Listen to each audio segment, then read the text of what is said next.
আমার আজকের খাবারে থাকছে শাক ভর্তা। এটা হেঁচি শাক ভর্তা, শুটকি দিয়ে ভর্তা করা হয়েছে। এটা হচ্ছে মুরগির মাংস দিয়ে কিমা করা হচ্ছে। তা আমি বিসমিল্লাহ করে খাবারটা শুরু করি। আমার ভিডিও যদি ভালো লাগে অবশ্যই লাইক কমেন্ট করবেন। ভালোবাসা দিলে ভালোবাসা পাবেন। তা আমি বিসমিল্লাহ করে খাবারটা শুরু করলাম।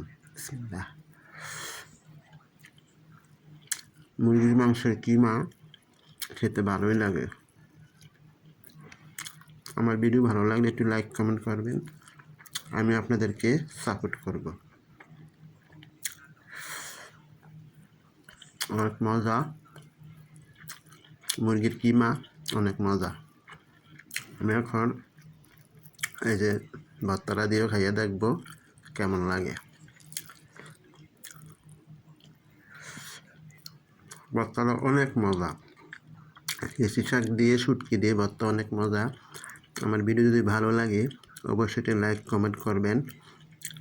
ধন্যবাদ সবাইকে আমার ভিডিও দেখার জন্য।